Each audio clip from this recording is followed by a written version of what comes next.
আমন্ত্রণ রাতের বাংলাদেশে। আপনাদের সঙ্গে আছি আমি শাওন দত্ত। শুরুতেই জানিয়ে দেব শিরোনামগুলো। রাষ্ট্রপতির সাথে সংলাপকে অর্থহীন আখ্যা দিয়ে না যাওয়ার সিদ্ধান্ত বিএনপির।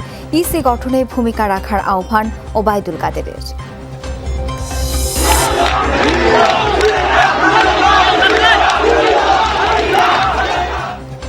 খালেদা জিয়ার মুক্তির দাবিতে 4 জেলায় বিএনপির সমাবেশ। চিকিৎসার জন্য বিদেশে যেতে কারাগারে গিয়ে আবেদন করতে হবে বলছেন আইনমন্ত্রী।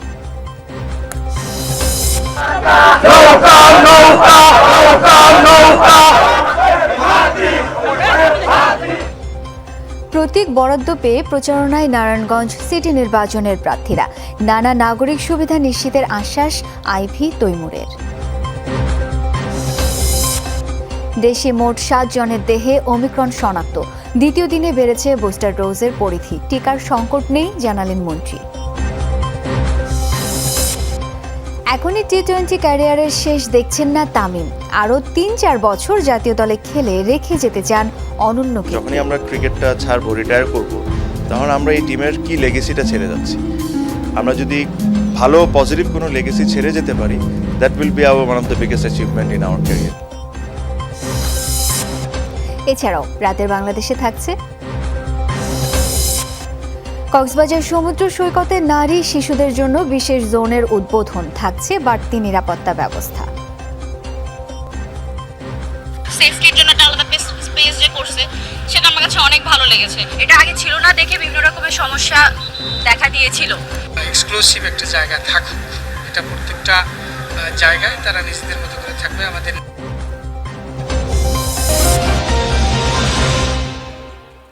এতক্ষণ শিরোনামগুলো দেখছিলেন, এবার বিস্তারিত।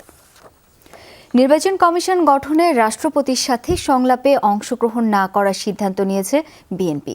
বুধবার এক প্রেস বিজ্ঞপ্তির মাধ্যমে এই তথ্য জানানো হয়। বিজ্ঞপ্তিতে সংলাপকে অর্থহীন বলে উল্লেখ করা হয়। 27 ডিসেম্বর বিএনপির স্থায়ী কমিটির এক ভার্চুয়াল সভা অনুষ্ঠিত হয়।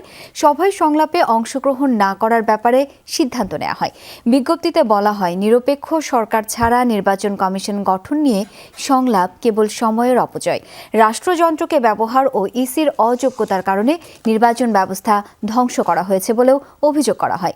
বিজ্ঞপ্তিতে আরও বলা হয়, জনগণের ভোটাধিকার কেড়ে নেওয়া হয়েছে।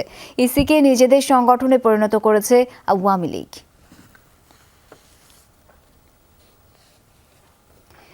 নেতিবাচক রাজনীতি থেকে সরে এসে শক্তিশালী নির্বাচন কমিশন গঠনে বিএনপি এগিয়ে আসবে বলে আশাবাদ ব্যক্ত করেছেন আওয়ামী লীগের সাধারণ সম্পাদক ওবায়দুল কাদের। তিনি বলেছেন, কেউ সংলাপে আসুক বা না আসুক, নির্বাচন কমিশন গঠন থেমে থাকবে না।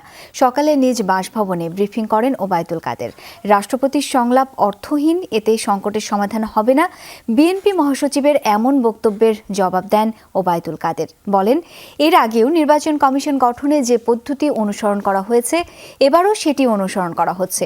সরকার খালেদা জিয়ার চিকিৎসা নিয়ে মিথ্যাচার করছে। বিএনপি নেতাদের এমন অভিযোগের জবাবে ওবায়দুল কাদের বলেন, সরকার নয়, মিথ্যাচার আর বিএনপি এখন সমর্থক শব্দ। নির্বাচন কমিশন গঠন থেমে থাকবে না। আমরা আশা করছি নেতিবাচক রাজনীতি থেকে সরে এসে শক্তিশালী নিরপেক্ষ নির্বাচন কমিশন গঠনে বিএনপি মহামান্য রাষ্ট্রপতির উদ্যোগে অংশ নেবে। খালেদা জিয়ার মুক্তি ছাড়া দেশে কোনো নির্বাচন হবে না, হতে দেয়া হবে না, এমন মন্তব্য করে বিএনপি নেতারা বলেছেন, অবিলম্বে খালেদা জিয়াকে উন্নত চিকিৎসার জন্য বিদেশে পাঠাতে হবে।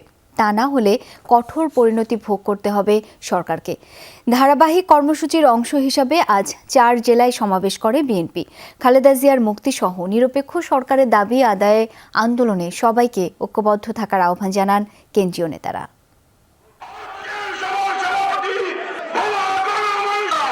খালেদা জিয়ার মুক্তি ও উন্নত চিকিৎসার জন্য বিদেশ পাঠানোর দাবিতে 22 ডিসেম্বর থেকে জেলায় জেলায় সমাবেশ করছে বিএনপি। নেতাদের অভিযোগ, সমাবেশ ব্যাহত করতে নানা অপচেষ্টা চালিয়েছে ক্ষমতাসীনরা। হুঁশিয়ারি দেন, অবিলম্বে খালেদা জিয়াকে উন্নত চিকিৎসার জন্য বিদেশ পাঠাতে হবে, অন্যথায় চড়া মূল্য দিতে হবে সরকারকে। আমরা এই সমস্ত ভুয়া সংলাপ মানি না। খালেদা জিয়ার মুক্তি ছাড়া কোন নির্বাচন বাংলাদেশে হতে দেওয়া হবে না, হবে না, হবে না। দাঁড়াও এখানে আগুন জ্বালাইলে হবে না, ঢাকা জায়গায় জ্বালাইতে হবে। সুতরাং এখন স্ট্যামিনা রাখো, ব্যায়াম ট্যায়াম করে মাসেল বানাও, ঠিক আছে? তারপরে এই স্লোগানের কারণে বেগম জিয়াকে তারা মুক্তি দিবে না, মুক্তি আদায় করতে হবে। একই দাবিতে সমাবেশ করেছে ঝিনাইদহ জেলা বিএনপি।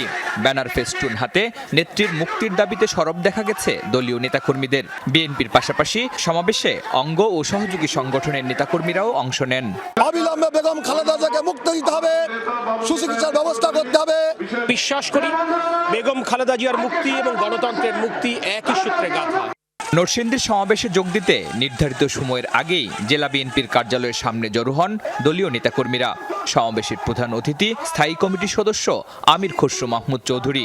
নানা ইস্যুতে সরকারের সমালোচনা করেন তিনি। বলেন, খালেদা জিয়ার মুক্তির বাইরে নির্বাচন কমিশন পুনর্গঠন ইস্যুতে বিন্দুমাত্র আগ্রহ নেই বিএনপির। নির্বাচন কমিশন গঠন নিয়ে মানুষের বিন্দুমাত্র আগ্রহ নাই। কারণ কি জানেন?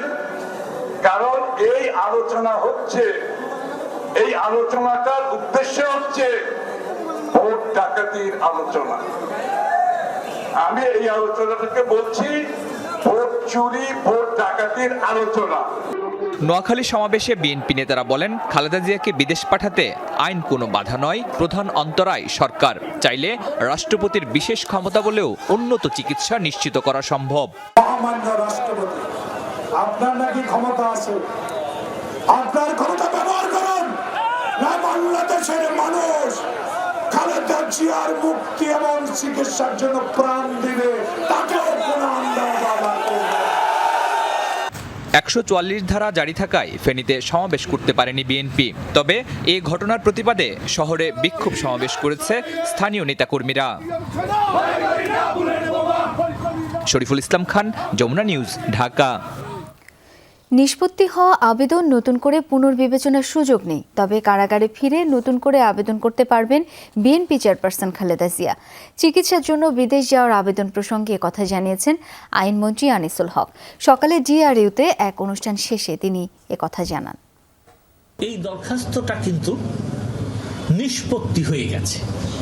আমার কথা হচ্ছে, আমি যেটা বারবার বলে আসছি, একটা নিষ্পত্তি করার দরখাস্ত কিন্তু পুনর্বিবেচনা করার ক্ষমতা আমার নাই আইনে। শর্তযুক্ত করেছেন, ছেড়ে দিয়েছেন, এটা আমি মানি না। আমাকে জেলে নিয়ে যান, আমি আবার দরখাস্ত করব, তখন উনি দরখাস্ত করতে পারেন। নির্বাচন কমিশন শক্তিশালী, নির্বাচনকালীন সরকার গঠন সহ রাষ্ট্রপতির কাছে 3 প্রস্তাব এবং সার্চ কমিটিতে 5 জনের নাম দিয়েছে বাংলাদেশ ন্যাশনালিস্ট পার্টি বিএনএফ। নির্বাচন কমিশন গঠনে রাষ্ট্রপতির সংলাপে অংশ নিতে বিকেলে বঙ্গভবনে যায় দলটির 7 সদস্যের প্রতিনিধি দল। বিকেল 3:30টায় বঙ্গভবনে প্রবেশ করেন দলটির নেতারা। 4টায় শুরু হয় সংলাপ। BNF president S M. Abul Kalam আজাদের নেতৃত্বে সংলাপে অংশ নেন দলের secretary general doctor Nazrul Islam Al Maruf, vice chairman AYM Kamrul Islam, Mohammad Atiqur Rahman Nazim, Momtaz Sultan Ahmed, joint secretary general Mohammad Shafiullah Chowdhury, সাংগঠনিক সম্পাদক সৈয়দ মাহবুব হাসান আজাদ। এরপর সন্ধ্যায় রাষ্ট্রপতির সাথে সংলাপে বসে ইসলামিক ঐক্যজোট। সংলাপে মিসবাহুর রহমানের নেতৃত্বে 7 সদস্যের প্রতিনিধি দল অংশ নেয়। এ সময় তারা স্থায়ীভাবে ইসি আইন করা সহ 4টি প্রস্তাব দেন। সাংবিধানিক পদে থাকা শীর্ষস্থানীয় এক আলেমকে সার্চ কমিটিতে রাখার আহ্বান জানায় ইসলামী ঐক্যজোট। বাছাই কমিটি ছাড়া এই মুহূর্তে আর কোনো সাংবিধানিক আইন তার সামনে নেই। আমরা সার্চ কমিটির নাম দিয়েছি। আলোচনার ফল যাই হোক, তার রাষ্ট্রপতির যে ক্ষমতা, সেই ক্ষমতাকে প্রয়োগ করে তিনি যেন একটা কার্যকরী নির্বাচন কমিশন গঠনের জন্য দক্ষ, নিরপেক্ষ, নির্দলীয়, ইমানদার একটি নির্বাচন কমিশন গঠন করার উদ্যোগ গ্রহণ করার জন্য আমরা আবেদন জানিয়েছি। প্রচারণার দ্বিতীয় দিনে জমজমাট নারায়ণগঞ্জ সিটি এলাকা। 8 নম্বর ওয়ার্ডে গণসংযোগ চালিয়েছেন নৌকার প্রার্থী সেলিনা হায়াত আইভি। জয়ের বিষয়ে আশাবাদ ব্যক্ত করেন তিনি। অন্যদিকে সিদ্ধিরগঞ্জে প্রচারণা করেছেন স্বতন্ত্র মেয়র প্রার্থী বিএনপির চেয়ারপারসনের উপদেষ্টা তৈমুর আলম খন্দকার। উন্নয়নের নানা ফিরিস্তি তুলে ধরে হাতিমার্কায় ভোট চান তিনি। সিটি নির্বাচন ঘিরে যেন উৎসবে নগরী নারায়ণগঞ্জ। বুধবার বিকেল থেকে 8 নম্বর ওয়ার্ডে প্রচারণায় নামেন নৌকার প্রার্থী ডাক্তার সেলিনা হায়াত আইভি। পাঠানটুলি এলাকা থেকে শুরু হয় এই কার্যক্রম। এরপর যান তাৎখানা, আইলপাড়া, এনায়েতনগর, সৈয়দপাড়া সহ বিভিন্ন এলাকায়। সবখানেই উৎসবের আমেজ। জয়ের বিষয়ে আশা প্রকাশ করেন আইভি। আমি এই প্রথম আসলাম আজকে, মানে প্রচারণা শুরু করলাম নৌকা প্রতীক নিয়ে, এবং আপনারা দেখেছেন যে এখানে মানুষ, আমি তো সবে শুরু করেছি, আরও যাব ইনশাল্লাহ। এইরকমই হবে এবং নৌকা জয়যুক্ত হবে ইনশাল্লাহ। প্রচারণায় নেমেছেন স্বতন্ত্র মেয়র প্রার্থী বিএনপি চেয়ারপারসনের উপদেষ্টা তৈমুর আলম খন্দকারও। সিদ্ধিরগঞ্জের নিজমিতি সহ বিভিন্ন এলাকায় গণসংযোগের পাশাপাশি লিফলেট বিতরণ করেন তিনি। নাগরিক সেবা নিশ্চিতে দেন নানা আশ্বাস। হাতিমার্কায় ভোট চান তৈমুর আলম খন্দকার। হোল্ডিং ট্যাক্স কমানো হবে, পানির ট্যাক্স কমানো হবে, প্রয়োজন বোধে পানির ট্যাক্স নেওয়া হবে না, ট্রেড লাইসেন্স অপূর্বের জায়গায় নিয়ে যাওয়া হবে এবং যে কোনো জনগণকে হয়রানির পরিবর্তে তাদের সেবা বৃদ্ধি করা হবে। ভোট ঘিরে ভোটাররাও করছেন নানা হিসেব নিকেশ। সুষ্ঠু ও শান্তিপূর্ণ নির্বাচনের প্রত্যাশা তাদের। ওবায়দুর রহমান, যমুনা নিউজ। রাজধানী সহ সারা দেশে চলছে করোনা টিকার বুস্টার ডোজ দেওয়ার কার্যক্রম। দ্বিতীয় দিনে জটিলতা কমে বেড়েছে পরিধি। বুস্টার ডোজ পাচ্ছেন ষাটোর্ধ্ব ও করোনার সম্মুখ সারির যোদ্ধারা। টিকা নিতে SMS জটিলতাও কেটে গেছে। স্বাস্থ্যমন্ত্রী জানিয়েছেন দেশে টিকার সংকট নেই। এদিকে দেশে পর্যন্ত 7 জনের দেহে করোনার ওমিক্রন ধরন শনাক্ত হয়েছে। জার্মানির global initiative on sharing all influenza ডেটাতে এই তথ্য জানা গেছে। করোনা টিকার প্রথম ও দ্বিতীয় ডোজের পাশাপাশি বুস্টার ডোজ পাচ্ছে দেশের ষাটোর্ধ্ব ও সম্মুখ সারির যোদ্ধারা। এ কার্যক্রম শুরুর দ্বিতীয় দিনে রাজধানীর একাধিক কেন্দ্রে ভ্যাকসিন দেওয়া হয়। টিকা গ্রহণকারীরা জানান, প্রথম দিনে SMS নিয়ে যে সমস্যা দেখা দিয়েছিল তা অনেকটা সমাধান হয়েছে। বুস্টার ডোজ শুরু হয় স্বস্তি প্রকাশ করেছেন সবাই। আজকে বুস্টার ডোজ দিলাম, আল্লাহর রহমতে এখন পর্যন্ত কোনো সমস্যা হয়নি। যারা একটু বয়স্ক তাদের সেফটিতে খুব কাজে লাগবে। হয়তো আরেকটা ঢেউ আসছে, আমরা হয়তো এটা থেকে কিছুটা রেহাই পেতে পারি। আলহামদুলিল্লাহ আমরা সব ভালোভাবে দিতে পারছি। আমরা একটু মনোবল শক্ত, এখন আমাদের মেন্টালি আমরা একটু সাপোর্ট পেলাম। নিজেকে প্রোটেক্ট করার মতো শক্তিটা অন্তত অর্জন করলাম। যাদের বয়স 60 বছরের বেশি এবং দ্বিতীয় ডোজ নেয়ার সময় 6 মাস অতিবাহিত হয়েছে তারাই বুস্টার ডোজের SMS পাবেন। রাজধানীতে এক অনুষ্ঠানে স্বাস্থ্যমন্ত্রী SMS ছাড়া কাউকে কেন্দ্রে গিয়ে ভিড় না করার অনুরোধ জানিয়েছেন। SMS গেলেই শুধু যাবেন, আপনি SMS ছাড়া যদি লোক চলে আসে বেশি, সেটা তো আমাদের কিছু করার থাকে না। তারপরেও আমরা বলি যে SMS পেলেই আসবেন এবং অপেক্ষা করেন, সকলেই SMS পাবেন এবং আমরা সকলের জন্যই আমাদের বুস্টার ডোজ রয়েছে। বুস্টার ডোজ দেওয়ার পরও 3 কোটি ডোজ টিকা উদ্বৃত্ত থাকবে বলেও জানান মন্ত্রী। আগামী মাস থেকে প্রত্যেক মাসে 4 কোটি ভ্যাকসিন আমরা দেব, এই ধরনের পরিকল্পনা হাতে নেওয়া হয়েছে। আমরা চাই যে মে জুনের মধ্যে যাতে আমাদের টার্গেটেড পপুলেশন যেটা আছে 12 কোটি পপুলেশনকে আমরা ফুললি ভ্যাকসিনেট করতে পারি। আশিক মাহমুদ, যমুনা নিউজ, ঢাকা। দেশে করোনায় আরও একজনের মৃত্যু হয়েছে। মোট প্রাণহানি 28,063 জন। গত 24 ঘন্টায় 495 জনের শরীরে করোনা শনাক্ত হয়েছে। পরীক্ষার অনুপাতে শনাক্তের হার 2.37%। নমুনা পরীক্ষা হয়েছে 20,914টি। এ পর্যন্ত শনাক্ত 15,84,518 জন। 24 ঘন্টায় সুস্থ হয়েছেন 372 জন। মোট সুস্থ 15,48,416 জন। মৃত একজন পুরুষ। রাষ্ট্রপতি মোহাম্মদ আব্দুল হামিদের সঙ্গে সাক্ষাৎ করেছেন বিদায়ী প্রধান বিচারপতি সৈয়দ মাহমুদ হোসেন। সন্ধ্যায় বঙ্গভবনে তিনি রাষ্ট্রপতির সঙ্গে সাক্ষাৎ করেন। সন্ধ্যা 6:30টায় বঙ্গভবনে প্রবেশ করেন প্রধান বিচারপতি সৈয়দ মাহমুদ হোসেন। সাক্ষাৎকালে বিদায়ী প্রধান বিচারপতি দায়িত্ব পালনে সার্বিক সহযোগিতা দেয়ায় রাষ্ট্রপতির প্রতি কৃতজ্ঞতা জানান। এ সময় রাষ্ট্রপতি মোহাম্মদ আব্দুল হামিদ সফলভাবে দায়িত্ব পালনের জন্য সৈয়দ মাহমুদ হোসেনকে ধন্যবাদ জানান। করোনাকালে ভার্চুয়াল পদ্ধতিতে বিচার কার্যক্রম পরিচালনা সহ বিচার বিভাগের উন্নয়নে বিদায়ী প্রধান বিচারপতির নেয়া পদক্ষেপেরও প্রশংসা করেন রাষ্ট্রপতি।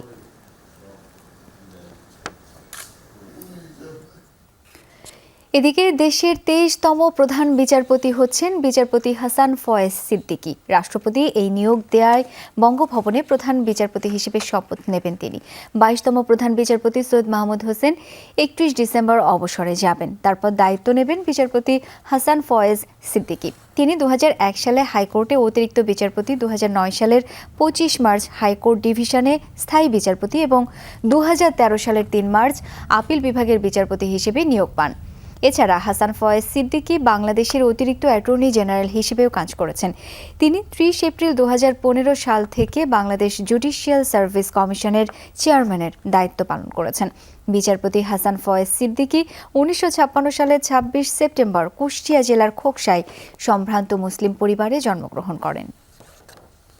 হলি ফ্যামিলি মেডিকেল কলেজের শিক্ষার্থীকে যৌন হয়রানির অভিযোগে দায়ের করা মামলায় কলেজের সহকারী অধ্যাপক ডাক্তার আবু সালেহ মোহাম্মদ সালাউদ্দিন চৌধুরীকে গ্রেপ্তার করেছে র্যাব সদর দপ্তর গোয়েন্দা শাখা ও র্যাব 3 বড় মগবাজার এলাকায় অভিযান চালিয়ে ডাক্তার সালাউদ্দিনকে গ্রেপ্তার করে। প্রাথমিক জিজ্ঞাসাবাদে গ্রেপ্তারকৃত ডাক্তার সালাউদ্দিন ঘটনায় সম্পৃক্ততার বিষয়ে বিভিন্ন তথ্য দেন, স্বীকার করেন সেই শিক্ষার্থীকে বাসায় পড়ানোর প্রস্তাব দিয়েছিলেন তিনি। জিজ্ঞাসাবাদে জানা যায় বিভিন্ন সময়ে ভুক্তভোগীকে অশালীন মেসেজ পাঠাতেন ডাক্তার সালাউদ্দিন, যেগুলোর ডিজিটাল ফুটপ্রিন্ট আছে। আসামির বিরুদ্ধে আইনানুগ ব্যবস্থা প্রক্রিয়াধীন আছে বলে জানিয়েছে র্যাব।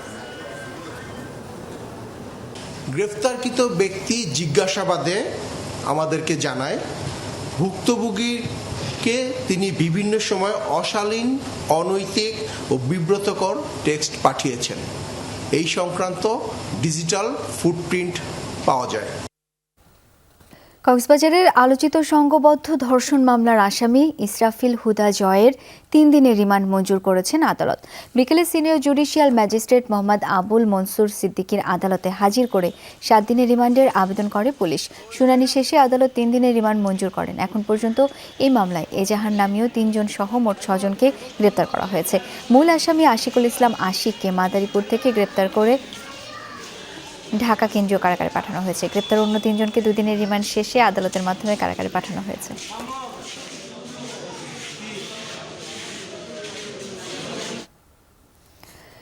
ঝালকাঠিতে লঞ্চে আগুনের ঘটনায় আরও 2 জনের মরদেহ উদ্ধার করা হয়েছে। চিকিৎসাধীন অবস্থায় মারা গেছেন আরও 1 জন। এই নিয়ে মৃতের সংখ্যা দাঁড়িয়েছে 46 জনে। ঘটনাস্থল পরিদর্শন করেছে নৌ পরিবহন অধিদপ্তরের তদন্ত দল। ধ্বংসাবশেষ থেকে আগুন লাগার কারণ অনুসন্ধান কঠিন বলে জানিয়েছেন তারা।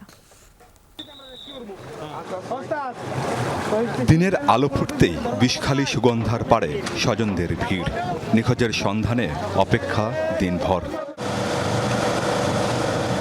6ষ্ঠ দিনের অভিযানের শুরুতেই বিষখালী নদীতে এক নারীর মরদেহ ভাসতে দেখে ফায়ার সার্ভিসের ডুবুরি দল। এর ঘণ্টা 3 পর উদ্ধার হয় এক যুবকের মৃতদেহ। তাৎক্ষণিকভাবে 2 মৃতদেহের পরিচয় পাওয়া যায়নি। 999-এ খবর দিছে, আমরা তার পরিপ্রেক্ষিতে লাশটি আমরা নদীর কিনারায় ভাসমান অবস্থায় পেয়েছি এবং লাশ দুটি যথাযথ প্রক্রিয়ার মাধ্যমে আমরা এখনো লাশ দুটি শনাক্ত কিন্তু হয়নি। ঘটনাস্থল পরিদর্শন করেছে নৌ পরিবহন অধিদপ্তরের 4 সদস্যের তদন্ত দল। পুড়ে যাওয়া এমভি অভিযান 10 লঞ্চ ঘুরে দেখেন তারা। এই ধরনের ধ্বংসাবশেষ থেকে আগুন লাগার সঠিক কারণ অনুসন্ধান কঠিন বলছেন তদন্ত কমিটির প্রধান। জাহাজের আসলে আলামত বলতে পুরোটাই আসলে পুড়ে গেছে জাহাজটা, এবং প্রতিটা অংশ যেভাবে পুড়েছে এবং it's difficult to find out মানে আসলে হোয়াট ইজ দ্য রিজন। তারপরও we have our own way to find out the reason, will find it out ইনশাআল্লাহ।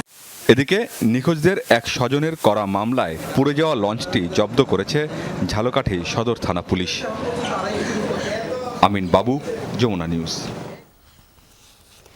চিকিৎসার জন্য বিএনপি চেয়ারপারসন খালেদা জিয়ার বিদেশে যাওয়ার আইনি কোনো সুযোগ নেই বলে জানিয়েছেন স্বরাষ্ট্রমন্ত্রী আসাদুজ্জামান খান। বিজয়ের 50 বছর উপলক্ষে বিকেলে চট্টগ্রামের চান্দগাঁও এলাকায় আয়োজিত অনুষ্ঠান শেষে সাংবাদিকদের এক প্রশ্নের জবাবে তিনি একথা জানান। বেগম খালেদা জিয়ার কথাটা আমি কালকে বলে দিয়েছি।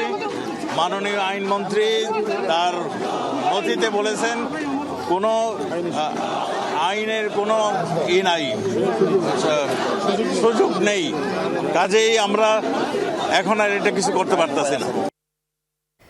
বিএনপি গণতান্ত্রিক নিয়মনীতি বিশ্বাস করে না বলেই নির্বাচন কমিশন গঠনের সংলাপ নিয়ে বিরূপ মন্তব্য করছে। জনগণের উপর তাদের আস্থা নেই বলেই এমন মন্তব্য করছে বলে মনে করেন তথ্যমন্ত্রী ডক্টর হাসান মাহমুদ। দুপুরে এফডিসিতে চলচ্চিত্র পরিচালক সমিতির 40 বছর পূর্তি অনুষ্ঠানে যোগ দিয়ে এই মন্তব্য করেন তিনি। এ সময় নির্বাচন কমিশন গঠন নিয়ে সাংবাদিকদের প্রশ্নের জবাবে তথ্যমন্ত্রী বলেন, সংবিধান পরিপন্থী কোনো সিদ্ধান্ত নেয়ার পরিবেশ দেশে সৃষ্টি হয়নি। নির্বাচন কমিশনকে প্রশ্নবিদ্ধ করে চোরা পথে ক্ষমতায় যেতে ষড়যন্ত্র করছে বিএনপি। বিএনপি গণতন্ত্রের মাধ্যমে, নির্বাচনের মাধ্যমে ক্ষমতায় যাওয়া বিশ্বাস করে না, সারা সবসময় চোরাপথ খুঁজে বেড়ায়। সেই কারণেই তাদের জনগণের উপর কোনো আস্থা নাই, সেজন্য তারা এই নির্বাচন কমিশন গঠন প্রক্রিয়া নিয়ে প্রশ্নবিদ্ধ করার অপচেষ্টা চালাচ্ছে। এখনই টি-20 ক্যারিয়ারের শেষ দেখছেন না তামিম ইকবাল, তাই তো অবসর নেয়ার সাথে এবারের বিপিএলকে টেস্ট কেস বলতে নারাজ তিনি। ছোট ফরম্যাট নিয়ে সিদ্ধান্ত দ্রুত জানালেও জাতীয় দলে আরও অন্তত ৩-৪ বছর খেলতে চান এই ওপেনার, রেখে যেতে চান নিজেদের আলাদা ব্র্যান্ডিং। ক্যারিয়ার, পঞ্চপাণ্ডব ট্রফি, অবসর নিয়ে তামিম ইকবাল খোলামেলা কথা বলেছেন সহকর্মী তাহমিদ অমিদের সাথে। 3 পর্বের ধারাবাহিকের প্রথমটি আজ।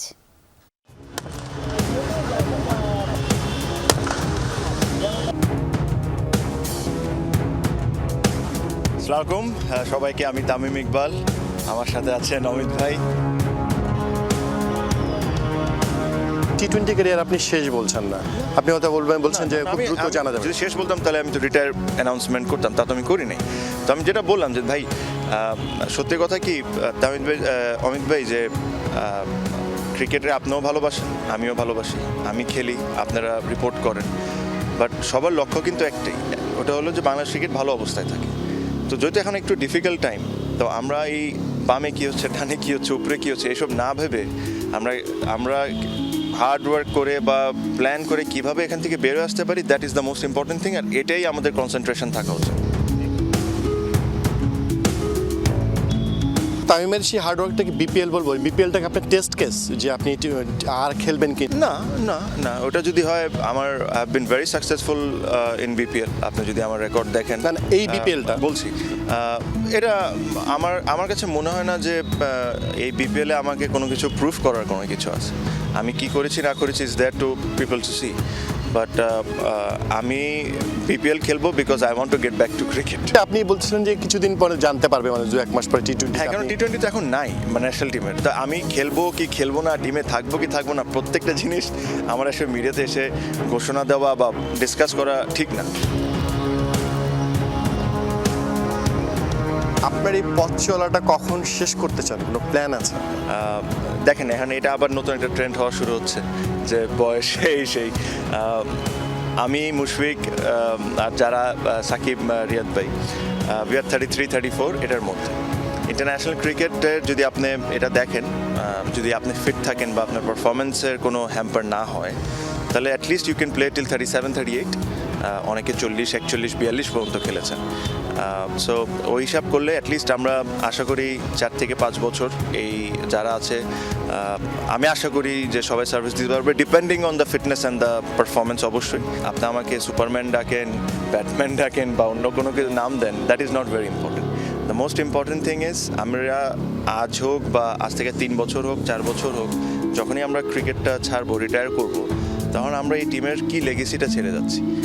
আমরা যদি ভালো পজিটিভ কোনো লেগেসি ছেড়ে যেতে পারি, that will be hour one of the biggest achievement in our career. ছাড়ার পর কি হতে চান? কমেন্টেটর অনেকে বলেন, হয়তোবা ট্রাই করতে পারি, এটা নিয়ে ওইভাবে করে সিরিয়াসলি ভাবি নাই কোনো দিন। শেষে কি রাজনীতি বা না না না না না না না না, এগুলা সময়ের সাথে সব দেখা যাবে, but I don't see myself in politics. Thank you, অসংখ্য ধন্যবাদ। Thank you. রাজধানীর লালবাগের শহীদনগর বৌবাজার এলাকায় বুড়িগঙ্গা নদীর আদি চ্যানেল উদ্ধারে 4র্থ দিনের মতো অবৈধ স্থাপনা উচ্ছেদে অভিযান চালিয়েছে বিআইডব্লিউটি ও জেলা প্রশাসন। বুড়িগঙ্গা নদীর আদি চ্যানেলের উপর অবৈধভাবে গড়ে তোলা বেশ কিছু স্থাপনা উচ্ছেদ করা হয়, তবে নকশা অনুসারে বৈধ স্থাপনাকেও অবৈধ হিসেবে ভেঙে ফেলা, নোটিশ ও পর্যাপ্ত সময় না দেওয়ার অভিযোগও করেন অনেক ভবন মালিক। এদিকে হাইকোর্টের দেয়া তালিকা 74টি স্থাপনার মধ্যে রয়েছে 4টি সরকারি স্থাপনাও।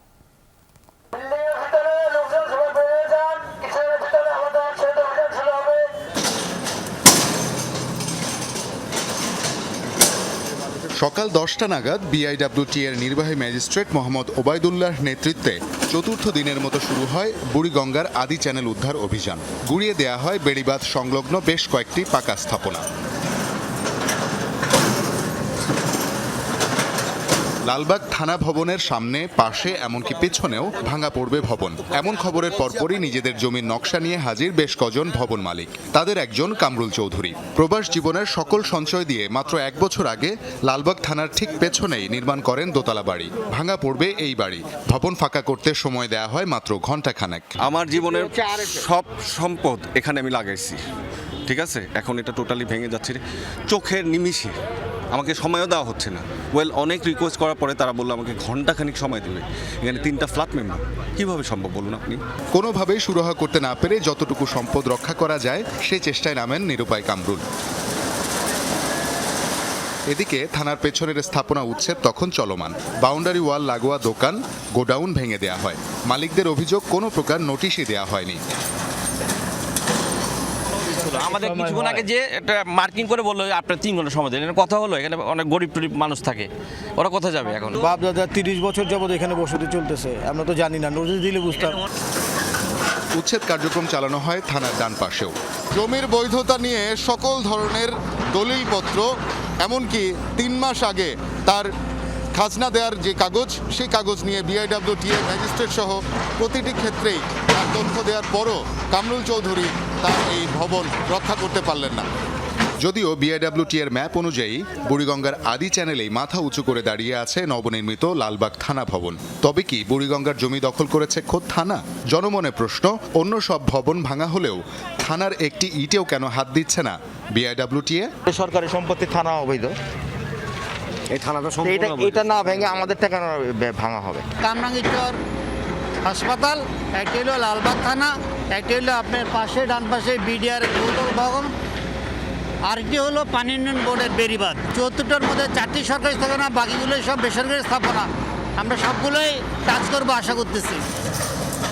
নবাবগঞ্জ এলাকাতেও চলে অভিযান। ভাঙা পড়ে বেশ কয়েকটি কাঁচা পাকা স্থাপনা। উচ্চ আদালতের নির্দেশে বহুতল ভবন সহ 74টি অবৈধ স্থাপনা উচ্ছেদে দীর্ঘ সময় লাগবে বলে জানায় বিআইডব্লিউটিএ। শওকত মঞ্জুর শান্ত, যমুনা নিউজ, ঢাকা। ফোনালাপ বিকৃতি করে ফাঁসানোর অপচেষ্টার প্রতিবাদে সংবাদ সম্মেলন করেছেন কুমিল্লার উত্তর জেলা আওয়ামী লীগের সাধারণ সম্পাদক আলহাজ মোহাম্মদ রোশন আলী। বিকেলে ডিআরইউতে সংবাদ সম্মেলনে তিনি বলেন, বিএনপি জামায়াতের নেতাকর্মীরা মিথ্যা ও বিভ্রান্তিমূলক তথ্য দিয়ে আওয়ামী লীগ নেতাকর্মীদের বিপদে ফেলছে। রোশন আলী জানান, বক্তব্যের মূল কথা বাদ দিয়ে আংশিক প্রকাশ করা হয়েছে। তাকে হেয় প্রতিপন্ন করার জন্যই এই ঘটনা ঘটানো হয়েছে বলে দাবি করেন রোশন আলী। বলেন, বিএনপি নেতা রুহুল আমিনের সাথে 40 মিনিটের কথোপকথন হয়েছে, অথচ একটি স্বার্থান্বেষী মহল খণ্ডিত আকারে তা সামাজিক যোগাযোগ মাধ্যমে প্রকাশ করেছে।